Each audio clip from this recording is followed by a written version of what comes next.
Any choices you make in determining your child's treatment are completely at your own discretion. Dr. Doreen Granpeesheh is the Dr. Doreen is an expert in autism. Doreen Granpeesheh. Dr. Granpeesheh. Dr. Doreen Granpeesheh. Dr. Doreen Granpeesheh is a visionary in the field of autism. Now you can ask her questions on Ask Dr. Doreen.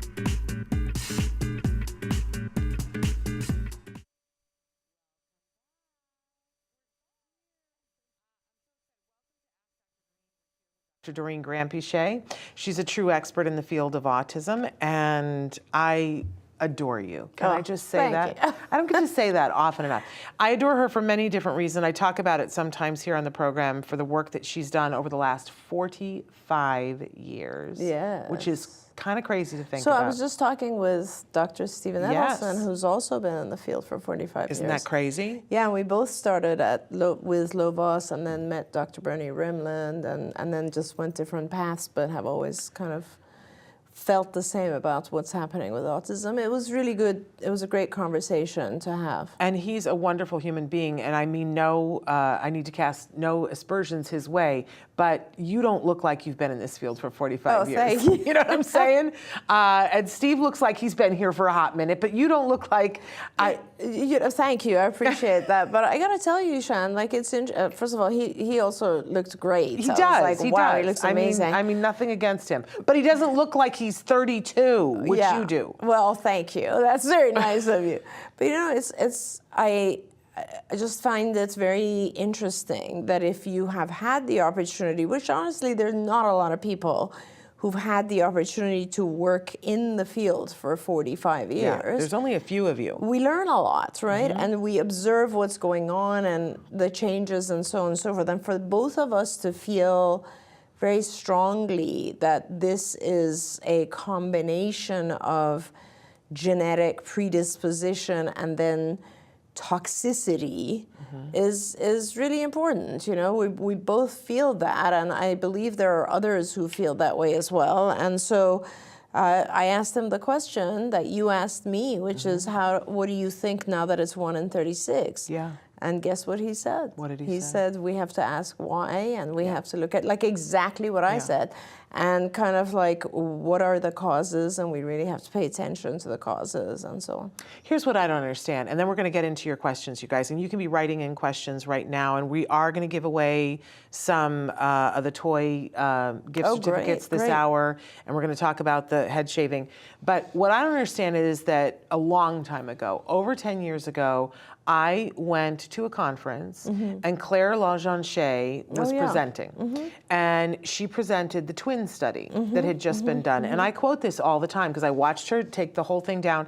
Because before that, you know, people, whenever I would talk about or identify myself as a parent of a child on the spectrum, people would say, well, what do you think? That was always the hot topic. What do you think is causing it? What do you think is causing it? And I never knew what to say, because what do I know? And then I heard her speak, and she stood and said definitively in front of the room, this is the twin study, and this definitively shows, because they had all of these different twins, and she showed, if it were just genetics, this is what we would have found, and it's not. If it were just the environment, we would have found this. But instead, what we found was this that shows clearly, and that's when they started using the phrase that predisposition or trigger. Well, your genes load the gun and environment pulls the trigger. Yes. And I sat there and I was like, oh, well, case closed. Here's the study. It was 100%. very clear. And I closed my book and I was like, now we're there. And I don't understand why that seems to be so hard. And I quote that study all the time to even people who do research. I'm like, well, the Claire Lajeanche twin study back in 2011. Yeah. Hello. Yeah, and you know, if you are kind of at all involved in science, one of the first things that you know is that genetics change, genes change, but they don't change that rapidly. Right. It takes a long time for genetic composition to change and to mutate, and to think that autism is just a genetic disorder just is illogical. Yeah. So it must be, the only other thing that changes kind of fast is the environment. Yeah. And Steve, being very smart, called it pollution. Yeah. And I've never referred to it as pollution, but toxicity is pollution. Yep. And when we say pollution, people often think it's just air, right, in the air. And that's not what we're talking about. There's so much stuff that is toxic. He mentioned, and this is what I love about this whole process for us, I'm still learning. And he said, another study just came out, I think he said yesterday, on lithium from batteries causing toxicity in the water. Oh, we've had so many requests for experts in the last 24 hours to talk about lithium exposure. It's terrible. Which I haven't been forwarding to you because, we're a little busy. But yes, I knew that something big had happened with that. Sometime you know who we have to invite to, we had him on once a long time ago, is Ken Cook from the Environmental Working Group. That's amazing. If we could get him back, that's incredible. Yeah, he did a presentation at that same conference that was called 10 Americans. Yes. Have you seen this talk that he does where he goes through? No, I haven't. He says, here we have 10 Americans, we've looked at their blood, and here are all the things that we found. And he tears it apart, and he says things like, here is a formaldehyde that was in mattresses that was ruled out in 1967. We found this in their blood. And at the end, and I'm giving it away, and he's going to sue me. But at the end, he says, so I'd like to ask you guys, who do you think these 10 Americans are? And we're all like, coal miners. Right, right. They're newborn babies. Oh, my God. They're newborn babies, and yet when they are born and they test their blood, they're finding formaldehyde, evidence of exposure to formaldehyde from a mattress that has been, that's been outlawed since 1967. So I love that he calls it pollution. We'll get Ken Cook in here because it's a pretty, and you just at the point when you feel like, well, it's all over, it's hopeless then. If we've, messed up the environment this bad that we're never going to be free of all this, he then turns it around for you and says, remember when there was the fluorocarbons and we were all saying that we were going to lose the ozone, and everybody had a can of Right Guard and they would spray the Right Guard, and we found out that was bad for the environment. Yes. And then a year later it was all outlawed. Right. And you couldn't spray hairspray anymore. Aquanet couldn't be Aquanet anymore. Right. Because of the fluorocarbons. And he said, so if enough people get enough concerned, we can turn the tide, but people need to know. We'll have him on. Well, that's actually like a really good point. Is that it is possible to turn things around, but you only can change things after there's some level of acknowledgement. Exactly. And we still don't really even acknowledge publicly the amount of toxicity that's in our world, nor do we acknowledge the fact that almost all of our food is genetically modified. Yeah. And those types of things we have to acknowledge, we have to talk about, and that's kind of what I'm really glad that there are folks like Steve who are still talking about that and spreading that information. Yeah, I call it Frankenfood. Yeah. Because it's like Frankenstein. Absolutely, And this idea that it was going to be so good for all of us, just tragic. We'll say Monsanto and say ha put. Which, by the way, I mean, Monsanto, of course, was bought out by Bayer. Yeah. Bayer, but those pesticides unfortunately still exist. They're still on the market. So craziness. I want to say, first of all, hello to so many people. Dahlia, I've been watching in the crawl that you've been watching for a couple of hours. We're thrilled that you're here.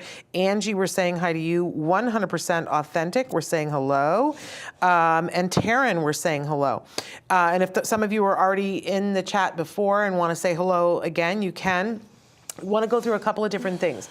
We're here with Dr. Granpeesheh. She's going to answer your questions in real time. So that's going to be super fun. She's a true expert in this field, and we're so lucky to have her with us talking about things and answering things authentically. Because a lot of people, that's the number one comment that people say to me, that they say, oh my God, she actually answers the questions. She doesn't shy away from things. And they talk about how brave you are, that you actually answer the questions. And I've been around you so long that I've kind of gotten used to that, but they're not wrong. You are a brave individual and you answer the questions, and you'll say we don't know, or you'll say I don't know, or you'll say here's what I do know, but you also will say when it's something that you have seen for 45 years. You are a brave woman. Thank you. She's a treasure, and we're so lucky to have her. So take advantage of it. This is your time. We're here for 2 hours. It's a little less than 2 hours now, like an hour and 40 minutes now, where she's going to be answering questions. So ask your questions questions early and often. This hour and the next hour, we're going to be giving away 10 Discovery Toy gift cards each hour. Isn't that amazing? We love Discovery Toys. They've been so generous with us with gift cards. So how you enter is every time you put in a comment, we have people that are backstage that will, every time you put in a comment, it has to be a real comment or question, right? They will put your name on a slip of paper. It goes into a hat. At the end of the hour, they will draw 10 names out. You can only win one in the whole Podcastathon. They are $25 gift cards. They're virtual. I will email it to you. When I read the names at the end of the hour, and I'll read the names at the end of each hour, this hour, next hour, you will need to email me, and so that I have your email that I can email it back to you. Please be patient because we're kind of busy with this. Probably Monday, I'm going to be emailing the gift certificates. You can use those gift certificates on the United States Discovery Toys website. You won't be able to use it on Amazon or in other countries, or but on the U.S. website. So please be entered. There's the Discovery Toy. I liked it in front of my face. And we love Discovery Toys. They have so many different winners. I have my trusty visual aid here. This is one of the toys that won. This was for teens and adults, and this won the Conversation Builder. Yeah, I love that. It just has prompts. Name all of the pets you have ever had. That's such a great starter question, yes, right? You can take these in the car or leave them on the, this is on the dining room table. This is Family Talk too. They have a Grandparents Talk one. That's a great gift to give the grandparents when they come to visit, like for Thanksgiving. Absolutely. And say, here, sit down and answer some, and not only ask them, but answer them so that they get to know the grandparent as well. So, but many other toys, including this, that you guys can look up and if you win the gift certificate. Also want to say that we have something very exciting planned for the last hour of the Podcastathon. If you guys are in the know, you know that we're here for a total of 44 hours. This is hour 19. We have been going solid like a train, a freight train. This is hour 19, and we're going to go 44. Why 44? Because until last week, the number was 1 in 44. And we did say up until last week, we knew the numbers were going to change. We didn't know how much the numbers were going to change, but we're going to continue to do 44 hours. And for anybody who's been saying, well, 44 and 36 aren't that different, believe me, when I'm in hour 36, I'm going to make a big stink about the fact that we have a lot more hours to do. It is a big difference. In any case, when we get to the final hour, in that final hour, we're hopeful that we will have raised at least $5,000. Tell them what we're raising money for. Well, we are raising money for iPads that we will want to give to individuals who are applying for iPad grants through Autism Care Today. And later today, I'll be speaking with one of my co-board members from Autism Care Today. And we love this organization that we founded many years ago now. I think it's about 20 years. I should know the dates, but and we get a lot of requests for iPads. So if we can raise at least $5,000, then I will have the privilege and honor of doing something pretty radical live in our last hour, which is I will be shaving Shannon's hair live on the show. And I will be bald. We will have shaved Shannon again. And that will be a very fun thing. So if you want to see that, and I'll tell you what, I think everybody more wants to see you doing it than me getting the shave. No, I don't know. I don't know about that, but I am very excited, and I've bought a lot of good equipment for this. So we've had way too much fun just even planning that. I know. Both of us are so excited. It's going to be a letdown, I think, in the end. No, I don't think it'll be a letdown at all. And I'm excited about it. And I would like for her to shave my head in honor of iPads for people, because it's very important to me that people have functional communication. I believe that that is a basic human right. And it pains me that we aren't always able to fund all of the requests for iPads. Right, so we'd love to get more than $5,000. So, you know, don't be shocked if it goes to $5,000. We're going to raise it up to 10. We'll still shave my head at 5. Yes. But we'd like to raise more money for that. This is where you can donate. givebutter.com /iPad challenge. Yes, we're not going to smear any butter on my head, but we want you to. You never know. I might draw the line at that. I don't mind shaving my head, but butter, I don't know. It's a dairy product. Do we have shaving cream? No, because that thing doesn't need it. Oh, with the shear, yeah. Yeah. Although we, if you want to be like maybe we have to. Forward to it, maybe we have to run over to Target and purchase some of that. We'll see. We'll see about that. I'm all good with whatever. Okay, so that's all of the news that I needed to share with you guys. Except that there are many different ways to participate in this hour. We're live right now on Facebook, on YouTube, and Twitter, and we're live on about a dozen other sites as well. But those three are the ones where you're going to get the best chance of interaction. That's when you get entered into the contest to get your name written down in the hat so you can be drawn out of the hat. So YouTube, Twitter, or Facebook, and we're able to see those comments right here live. So I want to again say hi to everybody. Angie has written in already and said, my 5-year-old was put on 0.1 of clonidine for impulse behaviors. Since then, his sleep has gone downhill. He used to sleep 12 hours a night with no issues. What should I do? The clonidine is helping the behavior.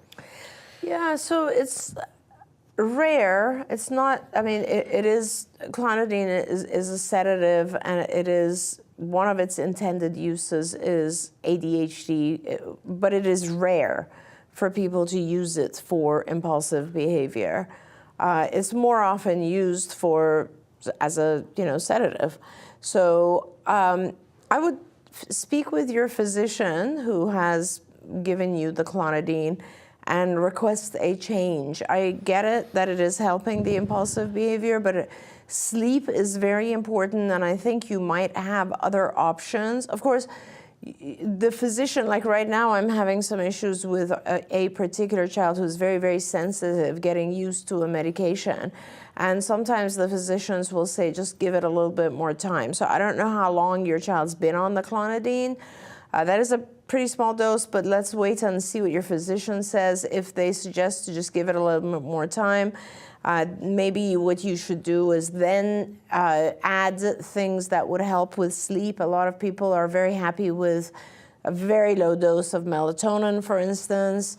But talk to the physician about that. If this sleep to me is just so vital, and a lot of our kids are just not getting enough sleep. So I think you just need to go back and talk to the physician and just say that, hey, I'm having this really bad side effect, which I don't want to deal with. Yeah. Sleep is pretty important. We're going to be the living example of that over these next few hours. I said this morning, my executive functions are going to start to go, and then my ability, to do anything is going to be out the window by the time we're done.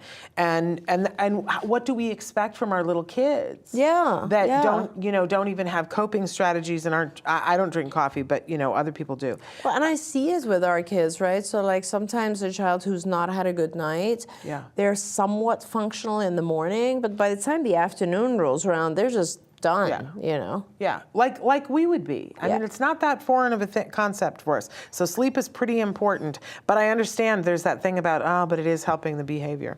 But I love your advice there. Now, Dahlia has written in and said, my son is 2.5 years old, nonverbal. He is throwing things and spitting a lot. He is not targeting anyone when throwing items. How to deal with this behavior? And she goes on to say, if my son continues to be nonverbal by age 4, when is it time to be in JK? Which I don't know what JK is. That junior kindergarten? Maybe that's what I thought too, transitional kindergarten? Is it better to do intensive ABA or enroll him in school? I can't wait to hear what you say about that. Dr. I think that, so first of all, he's throwing things and spitting a lot. He's not targeting anyone when throwing the items and what to do. So you immediately need to have someone help you do what's called a functional behavior assessment of the behavior. And that means that we're trying to figure out why he's doing this behavior, very specifically. Why is he throwing? Now, sometimes, he's not targeting anyone, so it's not revenge or he's angry, but it's more possibly it could be that he gets attention when he does that. It could be a sensory thing where I had a child who used to spit, and it took us a long, long time to figure out that it wasn't even that he was spitting to get people to leave him alone, because we thought it was like every time a demand was placed. But it wasn't. It was just that he liked he liked looking at how the spit looked when he spat at someone. So you'd be amazed. There are lots of different reasons, and it would be important to have a behavior analyst observe and be able to help you determine exactly why the spitting and throwing are happening. And based on the function, they will give you solutions and what to do with it. And these will be different for sure. So for instance, you say he's not targeting people when throwing items, but when he throws an item, depending on the type of item, perhaps there's a delay, right? So perhaps he is delaying response time. So does it occur, for instance, these are things that behavior analysts would analyze, is does it occur whenever a demand is placed or whenever he's asked to do something? And just by throwing something, he might be delaying having to respond. Yeah. Or is it done in an environment where when he throws or spits, he's removed from that environment? He might want to be removed. Does it occur when with only specific people? There's a lot of questions to be asked in order to determine exactly what is causing it and how to deal with it, right? Because if he's doing it for delay purposes, then you need to make sure you don't allow the throwing of objects to delay the sequence of events. If he's doing it for attention, then you want to make sure you ignore it and do not give it attention. There's different treatments based on the function. Now, you asked if my son continues to be nonverbal by age 4, when is it time to be in what we think is junior kindergarten? Is it better to do intensive ABA or enroll him in school? My answer is really clear on that. It is always better to do intensive therapy, intensive ABA at this age. I mean, he's only 4. I would be really working on intensive ABA at least until 5 or 6 if you can, and delaying. In fact, a lot of times I would instruct my families to delay kindergarten so that we could get more ABA time in. Think of ABA as one-to-one teaching, and also think of it as teaching, I think, things that are maybe more vital than things that are academic, right? I think someone is saying that my sound is too low. I just saw. Mic is soft. Yeah, maybe we can deal with that, Traven. But anyway, so what I was saying is that we really want to make sure that we're getting as much ABA time as possible. To me, it's more important for a child to communicate and socialize than it is for them to learn letters and numbers. And of course, that is important as well, but I think just language and communication and safety and adaptive skills, taking care of themselves, those types of things are vital. And if I'm limited in time, then I will always pay more attention to that stuff.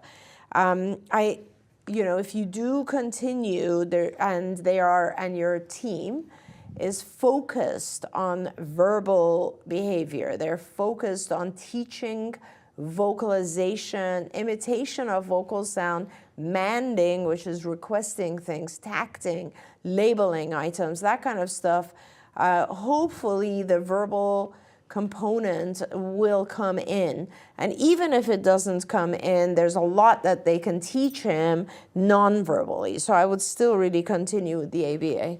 And I agree with that, yes, right? Yes. I was yelling about that this morning at 3:30. About, it's the better choice. Taryn wants to know, what do you think about ABLE's curriculum? ABLES. ABLES is one of the curricula that is out there, web ABLES now, and I think that it is pretty good for up to a certain level. I think that most of the curricula that are out there don't really go into the higher areas of teaching that ABA is able to do. For instance, executive functioning and cognitive skills and advanced, very abstract language. Those are things that are still missing from these curricula. And but if your child is, you do the assessments and you feel like your child is still, there are still skills in the ABLES curricula that your child is not capable of doing, then continue to go down that path and teach them. Once you hit a certain level, though, make sure, this is really important, I think, is that our kids get bored too when things are repetitive or not moving forward or not quickly becoming useful. So I think that you just want to make sure that you're not repeating things if the child knows them already.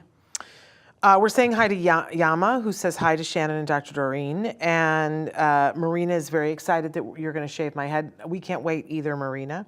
100% Authentic wrote in and said, yesterday, after I watched you, I drove to Flagstaff. My granddaughter was found. I admitted her to have her reevaluated.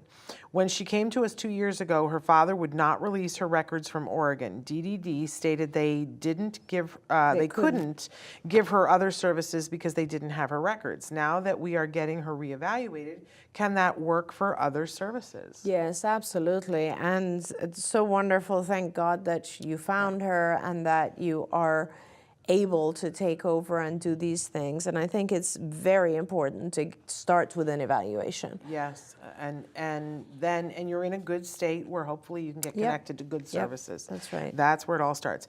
Lou ZC says, is there research that shows that NeuroFeedback or BioFeedback effectively works to treat autism? What are your thoughts on this?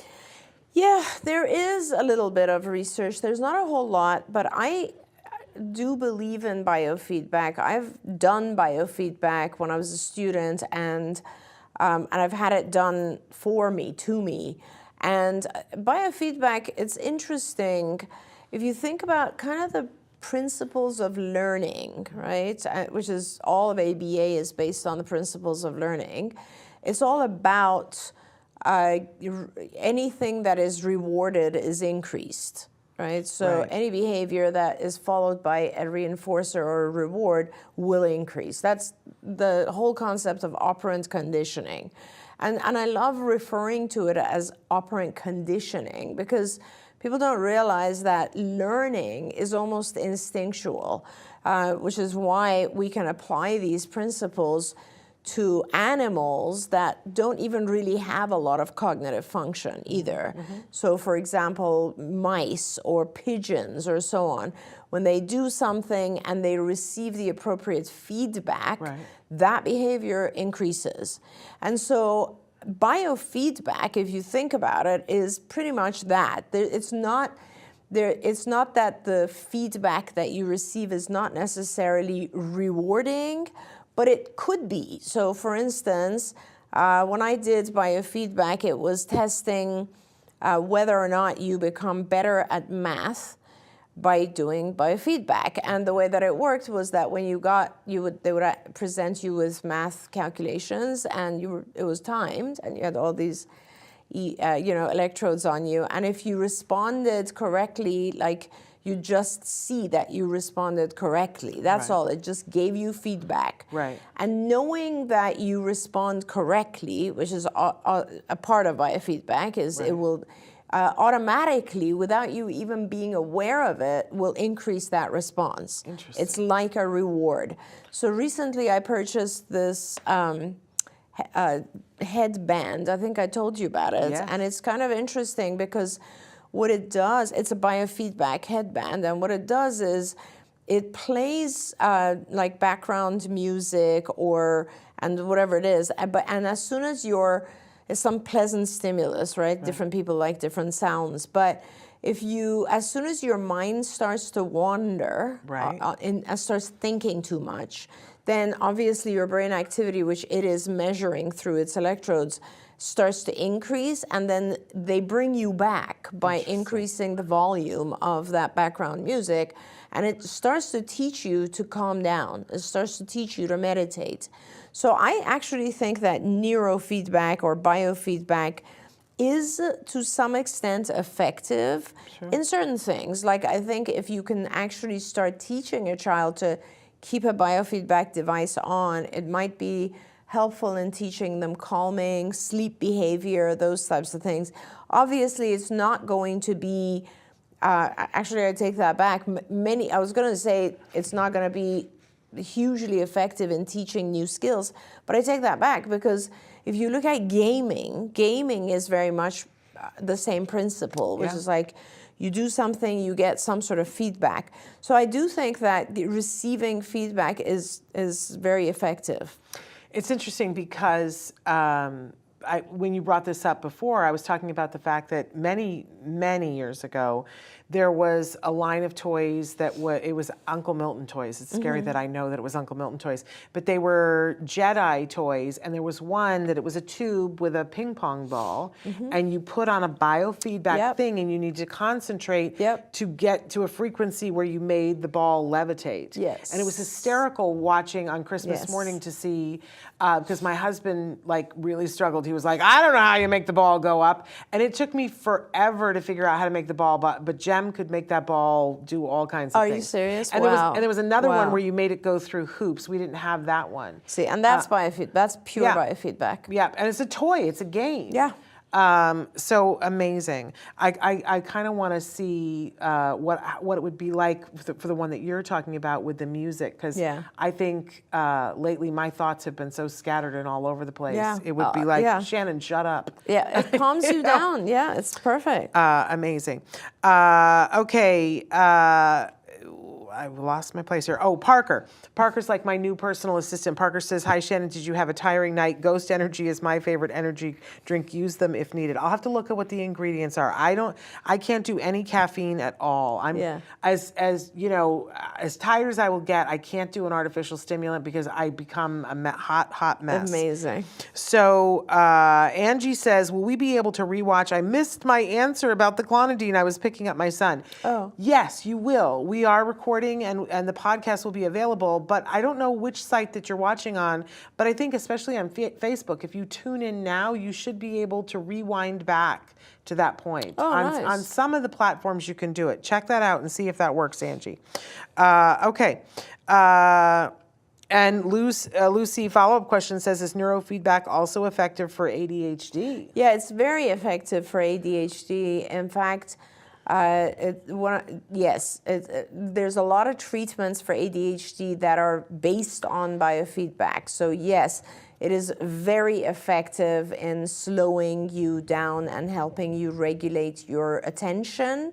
Like as Shannon was saying, this game is a great example of the fact that you are so focused on something that it actually over time helps improve your attention and your ability to screen out distractions, which is really a big part of ADHD. Amazing.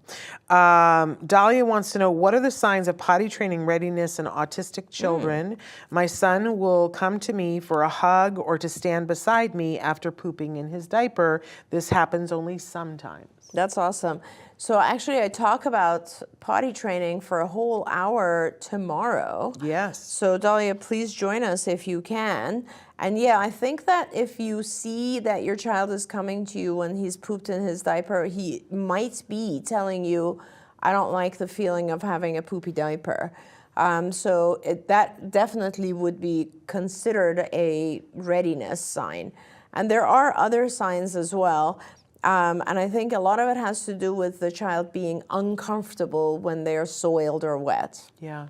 But we also notice, too, that sometimes they go to a specific place to do it, right? I find that fascinating. Yeah. So a lot of kids will, especially with bowel movements, they will hide.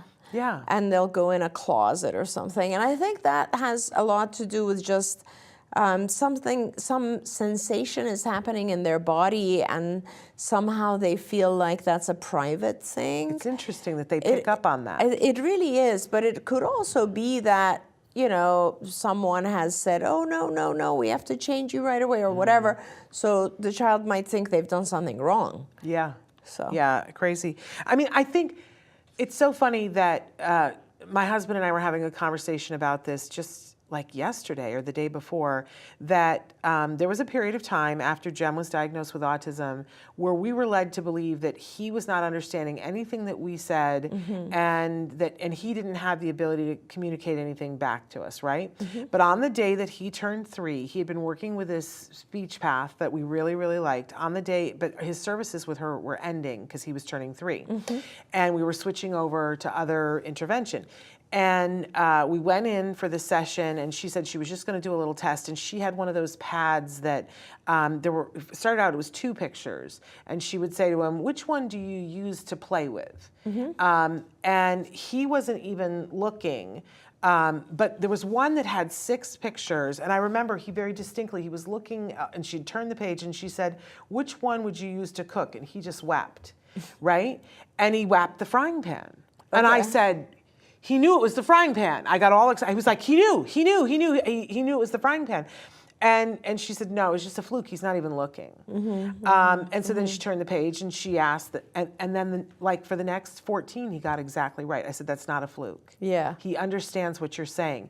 And it was this crazy moment because I was so excited. I said, he's understanding some of what we're saying. Yes. Because we were talking about this. I said, do you remember that there was a time when we thought he couldn't understand anything that was going on around him? That seems impossible now. Yeah. But it was the case. That's how we felt. And yet we slowly realized that he was picking up more than we knew. Yeah. And I think a lot of times people say that our kids on the spectrum, well, they're oblivious. They don't know about that. They don't know. And yet they're picking up stuff that we're not teaching them. This is true. They're picking up the shame, and they're picking up that it's private, and they're picking up all these other things. I think we always need to remember, just like we always have to assume intelligence, I think we have to assume that they're picking up a lot more, and maybe they can't categorize it in a way right now that they can regurgitate it towards us, but they're picking stuff up. Yeah, and I think a lot of our kids also understand, just in general, like understand more than we think they do. Yes. You know, so yeah, it's very important to keep remembering that. Absolutely. Amazing. So around the potty training, we want to be careful that we're not ever putting a shame thing on, but also people need to think about how they language their feelings about things around their children. Yes, you know, absolutely. that we're never talking about our kids as being a burden or you know, while I was giving the talk this morning, I was talking about the challenges around being an autism parent. And I said, but I want to stop and say that the challenges did not involve my son. They involved being able to get connected to the services to help my son. My son is not challenging. He had behaviors that were challenging, but that didn't make him challenging. I think it's really important that we all get mindful about how we talk to and about our kids, because I think they hear more. I didn't mean to get on a soapbox, but I just felt actually, that's a really good point, because it kind of goes back again towards some of the stuff that I was talking about with the cognitive distortions. Yes. Because a lot of the challenges that, you know, you said, yes, you're right. And although things have changed, there's still a lot of challenge involved with access to care, getting the right provider, getting funding in place, getting people not to cancel, getting schedule. I mean, you know, there's so much, right? Yeah. And getting, you know, the schools to cooperate with the providers, et cetera, et cetera. There's so much of that. But I think a lot of the challenge that we experience as parents are just based on what's in our head too. Yes. It's these thoughts that we have, you know, and those just make things a lot harder. Like for instance, imagine if a parent had a guarantee from God or whatever source you believe in, a guarantee that everything will be okay, everything will be fine. Then, you know, you go through life differently. Absolutely. You know, because a lot of what we are experiencing as parents is just these things that, this all or none thinking that I was talking about, which is like, oh my God, what's going to happen? Like, is he ever going to talk? What's going to happen when I die? What's going to happen to him? This, you know, it's a huge amount of stuff that we think that causes us stress. That's a big part of the challenge. It is. It absolutely is. I firmly believe that. I want to acknowledge that Mike Hipple is back with us. And Mike, you were with us a little bit last night, and then I think you left, but we were talking about you on the program because Mike is a really big advocate for AAC devices, and I evoked that last night, Mike.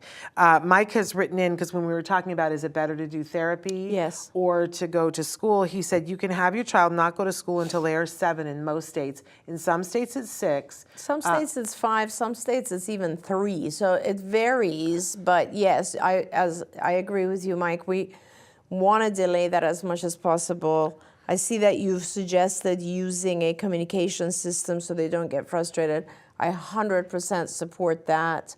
I think that a lot of parents avoid doing that because they think if you start an augmentative or communication system, it'll delay vocalization. It doesn't. In fact, I think it expedites it in some ways. We often use augmentative devices or iPads because they give a visual component and it actually starts speaking faster.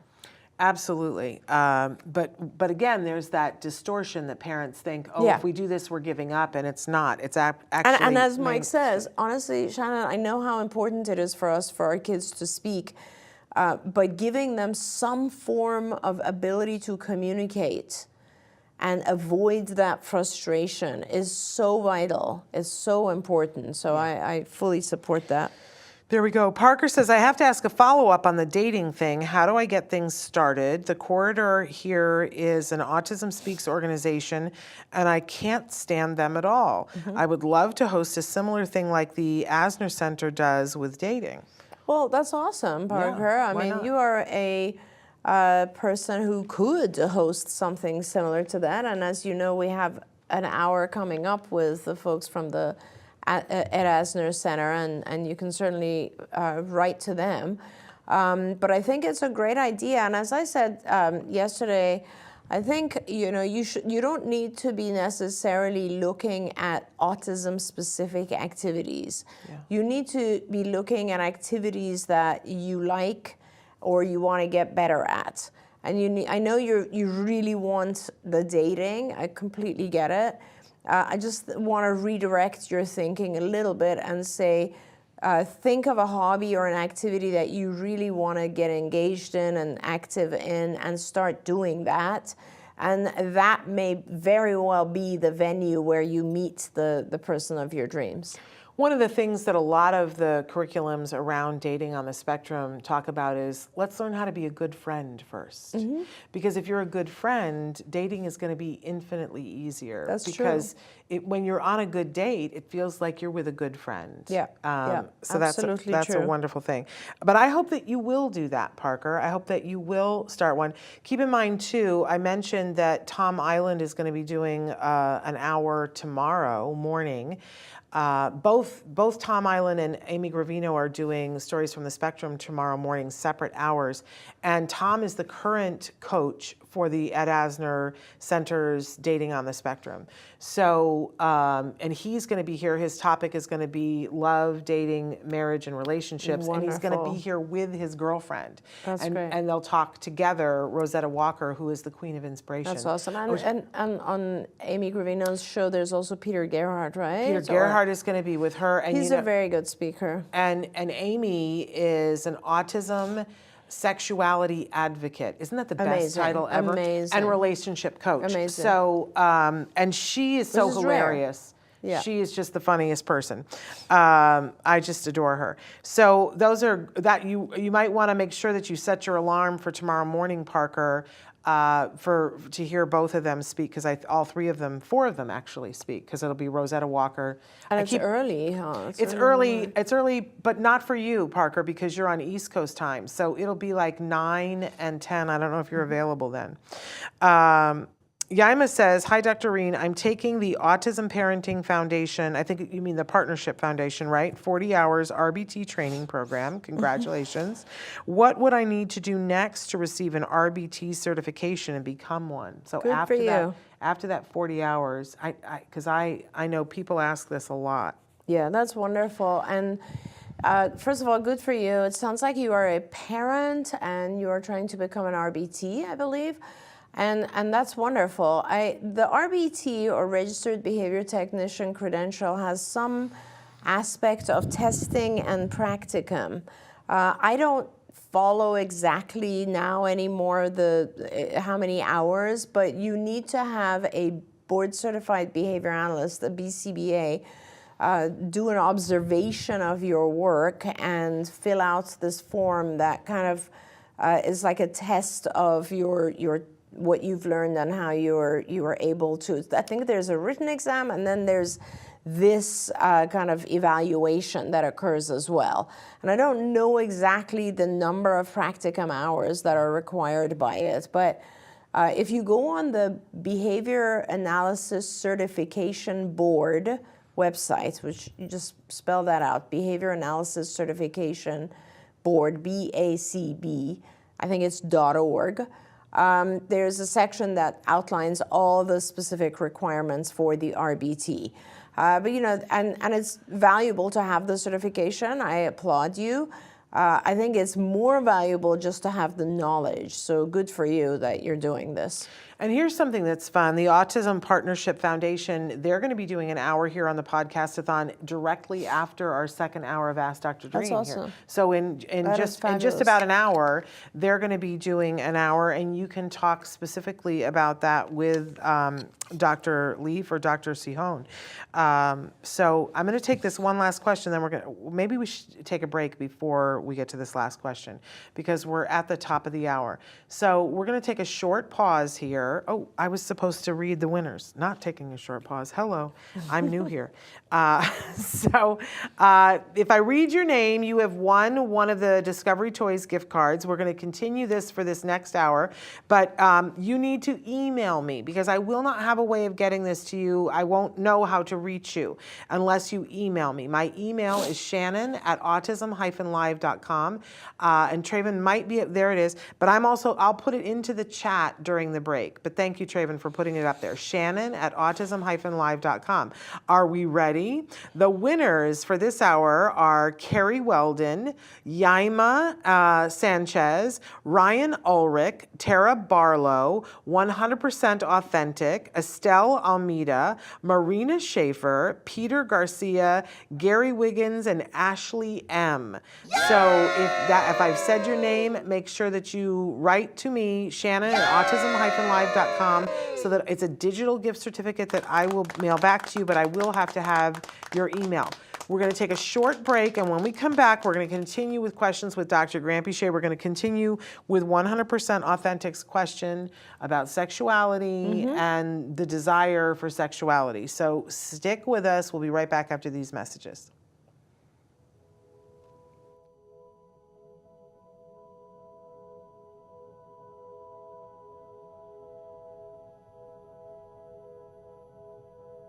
If you found anything helpful in this video, please give us a like. In fact, make sure that you smash that subscribe button on YouTube and give us a like on Facebook.